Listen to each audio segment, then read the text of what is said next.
कहते हैं कि तंत्र विद्या दो तरह के इंसानों को बर्बाद करती है। एक वो जो मजाक मजाक में हाथ डालते हैं और दूसरे जो इसे अपना पूरा जीवन बना लेते हैं। निखिल दूसरी किस्म का था। रात का सन्नाटा फैला हुआ था। छत पर ठंडी हवा चल रही थी। दूर कहीं कुत्ते भौंक रहे थे। आधे खुले आसमान के नीचे एक पुरानी इमारत की छत पर काला कपड़ा बिछा था। चारों तरफ पीली मोमबत्तियां टिमटिमा रही थी। बीच में निखिल बैठा था। दुबली काया, बिखरे बाल, आंखों के नीचे काले गड्ढे, जैसे कई रातों से सोया ना हो। उसके सामने कई पुराने पीले पड़ चुके ग्रंथ फैले थे। शमशान साधना, काली साधना, ये सब पढ़ लिया। असली शक्ति कहाँ है? वो विद्या जो 1 मिनट में इंसान को अंदर से फाड़ दे। वो एक पुरानी काली जिल्द वाली किताब उठाता है। कवर पर धुंधले अक्षरों में लिखा था, आतापी वातापी विद्या।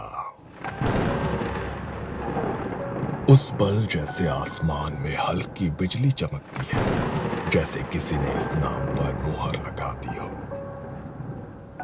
निखिल की आंखों में अजीब चमक आ गई।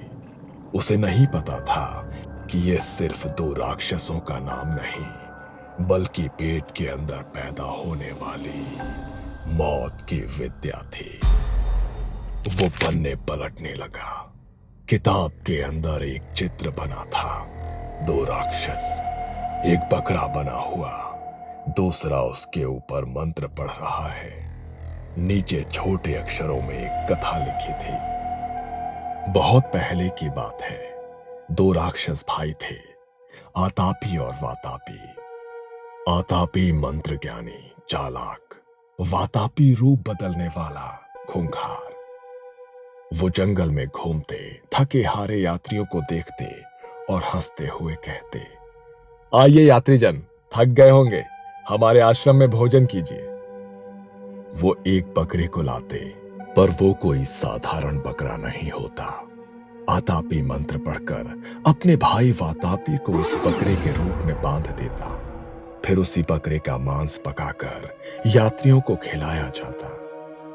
जब सब पेट भरकर खा लेते, आतापी आसमान की तरफ हाथ उठाकर जोर से मंत्र बोलता, वातापी बाहर आ। और फिर यात्रियों के पेट के अंदर से कोई भयानक ताकत जाग जाती। ऐसा लगता जैसे अंदर से कुछ धक्का दे रहा हो, कुछ फाड़ रहा हो। चीखें जंगल में गूंज उठती और देखते देखते उनके पेट भीतर से फट जाते। वातापी अपनी असली राक्षसी रूप में उन शवों के बीच खड़ा हंसता है। हर बार यही होता। आतापी खाना खिलाता, वातापी पेट के अंदर से मारता और दोनों भाई उनकी दौलत बांट लेते। कहानी यही खत्म नहीं होती। एक दिन उन्हीं रास्तों से महर्षि अगस्त्य गुजरे। उन्हें भी उसी तरह भोजन का निमंत्रण दिया गया। आज तो बहुत बड़ा शिकार हाथ लगा है। महर्षि अगस्त्य शांत स्वभाव से बैठे रहे। उन्होंने बिना हिचकिचाए पूरा मांस खा लिया, आंखें बंद कर ली, जैसे साधारण भोजन हो। जब वो खा चुके, आतापी वही पुराना मंत्र दोहराया, वातापी बाहर आ। जंगल एक क्षण को सन्नाटे में डूब गया। कुछ नहीं हुआ। आतापी की मुस्कान धीरे धीरे डर में बदल गई। उसी समय महर्षि अगस्त्य ने आंखें खोली और बहुत शांत पर गूंजती आवाज में कहा, तू वातापी कहलाता है, पर आज से जीर्णो भव, तू पच चुका है। महर्षि की तपस्या और दिव्य शक्ति से वातापी उनके भीतर ही भस्म हो गया। वो न बाहर आ सका, न फिर किसी को खा सका। सबने समझा वातापी की कथा यहीं समाप्त हो गई। निखिल ने यह कथा पढ़कर किताब बंद कर दी। उसके होठों पर हल्की मुस्कान आ गई। तो ये विद्या पेट के अंदर काम करती है, अंदर से मारती है। कितनी कितनी खूबसूरत मौत है। किताब के अगले पन्ने पर एक नया शब्द चमक रहा था, सूक्ष्म वातापी। कलयुग में शरीर नाजुक है, पर लालच उतना ही मजबूत। जो वातापी विद्या सीखेगा वो बिना किसी हथियार के सिर्फ भोजन के जरिए लोगों को मार सकेगा। अब किसी राक्षस को बकरे में बदलने की जरूरत नहीं। अब बस भूखे इंसान चाहिए। निखिल की सांसें तेज होने लगी।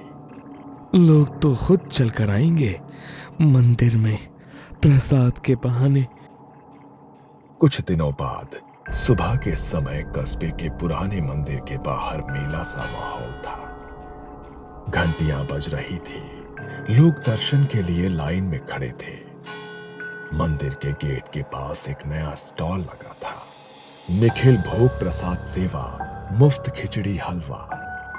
भूखे प्यासे थके हारे लोग लाइन में लगकर वही प्रसाद ले रहे थे। निखिल मुस्कुराते हुए कटोरों में खिचड़ी परोस रहा था। जब भी कोई कटोरा उसकी तरफ आता, वो उसमें थोड़ा सा काला चूर्ण छिड़क देता और मन ही मन कुछ बुदबुदाता। जितने कौर उतने घाव, जो भी ये खाए उसमें मेरा वातापी बस जाए। अरे भैया, पूरा दिन गाड़ी चलाता हूँ, पेट खाली था। भगवान आपका भला करे, अच्छा किया मुफ्त प्रसाद रख दिया। राजू ने बिना सोचे 2 बड़े कौर मुंह में डाल लिए। उसे क्या पता था कि वो खाना नहीं, एक अदृश्य राक्षस निगल चुका था। उसी रात बस डिपो के पीछे सुनसान कोने में राजू जमीन पर बैठा था। उसका चेहरा पीला पड़ चुका था। ये कैसी जलन है? खिचड़ी में क्या डाला था? उसने अपने पेट पर हाथ रखा। अचानक उसे लगा जैसे पेट के अंदर कुछ सरक रहा है, जैसे कोई चीज त्वचा को अंदर से ठेल रही हो। उसका सांस लेना मुश्किल हो गया। तो कोई है? पेट फट रहा है, बचाओ! उसकी चीख सुनने वाला वहां कोई नहीं था। कुछ ही देर में सब खत्म हो गया। सुबह उसकी लाश मिली। पेट के अंदरूनी हिस्से से जैसे जोरदार दबाव पड़ा हो, पर बाहर कोई हथियार का निशान नहीं। शहर के शमशान घाट पर राजू की चिता तैयार हो चुकी थी। कुछ लोग फुसफुसा रहे थे कि मौत अजीब थी। डॉक्टर भी कुछ समझ नहीं पाए। भीड़ से थोड़ा दूर एक साधारण सा आदमी बैठा था। सादा धोती कुर्ता, चेहरे पर शांति, आंखों में अजीब गहराई। लोग उसे मुनि अगस्त कहते थे। पंडित शेखर धीरे से उसके पास आए। अगस्त जी, यह कैसी मौत है? कोई जहरीली चीज भी नहीं मिली, कोई निशान नहीं, पर पेट ऐसे जैसे अंदर से कुछ फटा हो। अगस्त ने दूर से ही शरीर को देखा, फिर अपनी आंखें आधी बंद कर ली, जैसे किसी अदृश्य चीज को महसूस कर रहे हो। अंदर से जो खाता है उसे बाहर कोई नहीं देख पाता पंडित जी। उनके भीतर कहीं बहुत पुरानी याद की हल्की छाया जाग रही थी।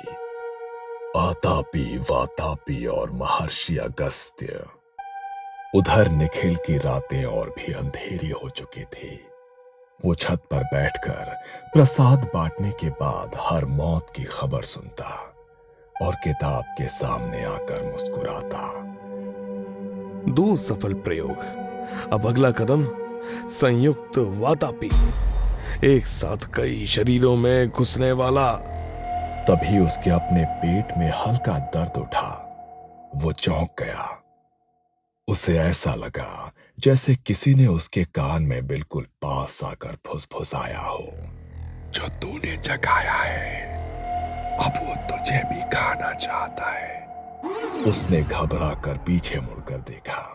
कुछ नहीं था, सिर्फ दीवार पर अपनी ही लंबी छाया।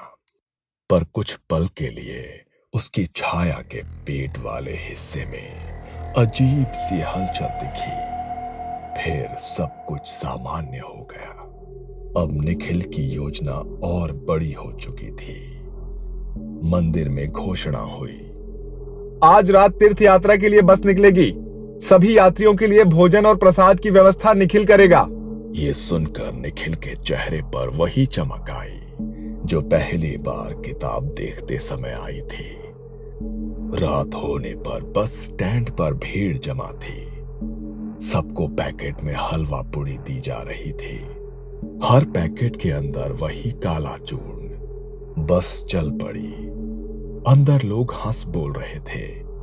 बच्चों की हंसी, बुजुर्गों की बातें, बीच बीच में भजन की आवाज। धीरे धीरे सबने खाना शुरू किया। निखिल बीच की सीट पर बैठा, आंखें बंद कर मन ही मन अपने मंत्र दोहरा रहा था। जितने निवाले उतने शरीर, वातापी जाग और बाहर आ। अचानक बस में बैठे कई लोगों के पेट में एक साथ गहरी असामान्य गुड़गुड़ की आवाज आने लगी।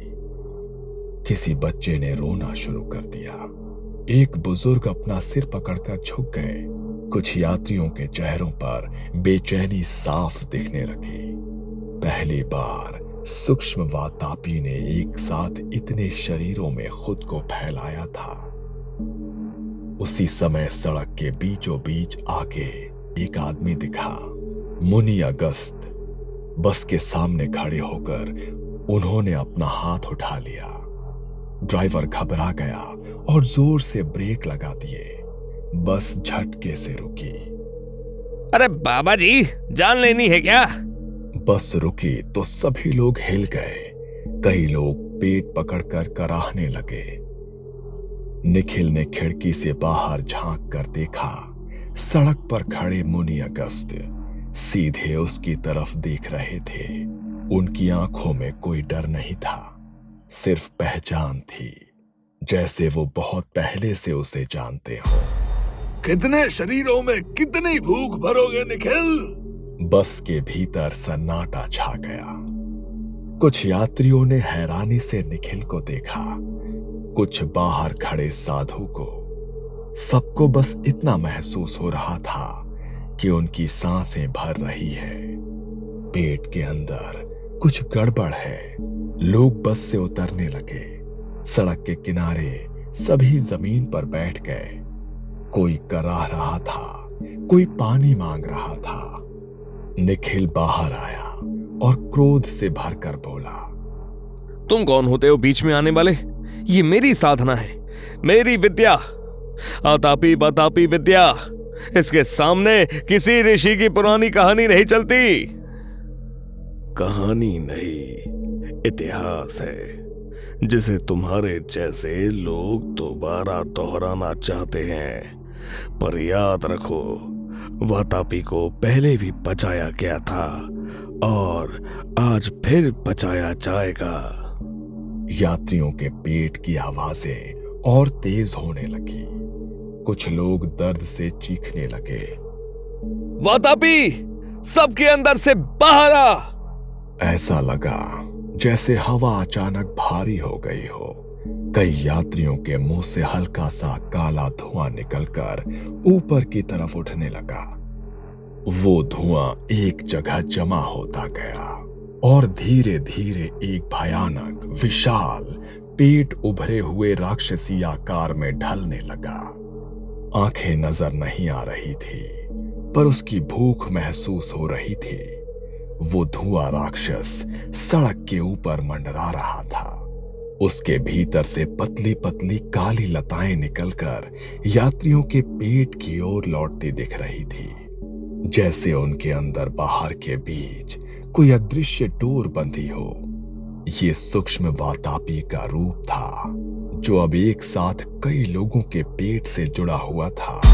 मुनि अगस्त ने सड़क की मिट्टी की एक चुटकी उठाई, अपने अंगूठे को हल्का सा काटकर उस मिट्टी पर अपने खून की एक बूंद टपका दी और फिर आंखें बंद कर ली। हे यज्ञनी, जिसे इन शरीरों ने निगला उसे मैं स्वयं ग्रहण करता हूं। वातापी, तू फिर से मेरे अंदर आ। ये कहते हुए धुएं की काली लताएं यात्रियों से हटकर अब अगस्त की तरफ मुड़ने लगी। ऐसा लग रहा था जैसे वो राक्षसी धुआं उन्हें निगलने की कोशिश कर रहा हो। तो तुम क्या कर रहे हो? वो तुम्हें भी फाड़ देगा।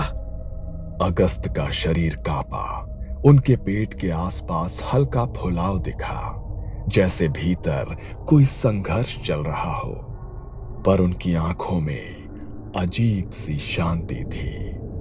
उन्होंने आंखें खोलकर उस धुएं की आकृति को घूरते हुए ऊंची आवाज में कहा, वातापी, जीर्णो भव। दूसरी बार भी तुझे हजम कर लिया गया है। जैसे ही उनके शब्द पूरे हुए, धुएं के उस राक्षसी रूप में दरारें पड़ने लगी। वो बिखरने लगा। उसके भीतर की काली लताएं टूट टूट कर अलग हो गईं। यात्रियों के पेट की आवाजें अचानक थम गईं। लोग वहीं जमीन पर गिर गए, हांफते हुए पर जिंदा। धुआं छोटे छोटे टुकड़ों में बिखर कर नीचे गिरा और सड़क की मिट्टी में समा गया, जैसे जमीन ने उसे अपने अंदर खींच लिया हो। निखिल घुटनों के बल बैठ गया। डर और सदमे से उसकी आंखें फैली हुई थी। ये कैसे? मैंने तो सिर्फ किताब से मंत्र पढ़े थे। मैं तो उसे जिंदा कर रहा था, पर वो तो मुझे भी खाने लगा था। तू सोच रहा था तू वातापी को इस्तेमाल कर रहा है, पर असल में वो तुझे धीरे धीरे खा रहा था। निखिल, तूने जितने लोगों को खिलाया, हर प्रयोग में तेरी आत्मा का थोड़ा थोड़ा हिस्सा भी उसी से बंधता गया। निखिल का चेहरा पीला पड़ने लग गया। उसका शरीर ठंडा होने लगा। उसकी आंखें बोझिल हो गईं। अचानक उसके अपने पेट में एक आखिरी तेज झटका हुआ। उसने चीखने की कोशिश की, पर उसके गले की आवाज नहीं निकली। वो वहीं सड़क पर गिर पड़ा। सड़क की लाइट की पीली रोशनी में ऐसा लग रहा था जैसे उसकी देह के पीछे पड़ी छाया का पेट वाला हिस्सा धीरे धीरे धुंधला हो रहा हो, जैसे किसी ने उसकी परछाई के अंदर से कुछ खा लिया हो। लोग धीरे धीरे संभलने लगे। कुछ यात्रियों ने कांपते हाथों से अगस्त के पैर छू लिए। बाबा, ये सब क्या था? भूख कहानियों की भी होती है और राक्षसों की भी। समस्या तब शुरू होती है जब इंसान दोनों को बिना समझे अपने अंदर भरना शुरू कर देता है। सुबह होते होते सड़क सामान्य हो चुकी थी। वाहन चलने लगे। लोग अपने अपने काम पर जाने लगे। सिर्फ सड़क के किनारे एक छोटा सा चबूतरा बन गया, जहां कुछ लोग चुपचाप हाथ जोड़कर खड़े हो जाते थे, बिना जाने कि वहां क्या हुआ था। मुनि अगस्त भीड़ में खो गए। किसी ने ये नहीं पूछा कि वो कहां से आए थे और कहां जा रहे हैं। उसी रात निखिल की पुरानी छत पर हवा थोड़ा ज्यादा ठंडी थी। किताब अब भी वहीं पड़ी थी जहां निखिल उसे छोड़कर गया था। धीरे धीरे उसके पन्ने खुद ब खुद हिलने लगे, जैसे कोई अदृश्य हाथ उसे पलट रहा हो। कवर पर लिखा नाम आतापी वातापी विद्या धीरे धीरे धुंधला पड़ने लगा, जैसे कोई उसे मिटा रहा हो। आखिरी पन्ने के कोने पर हल्के से शब्द जैसे उभर आए, भूख, कभी सच में नहीं मरती।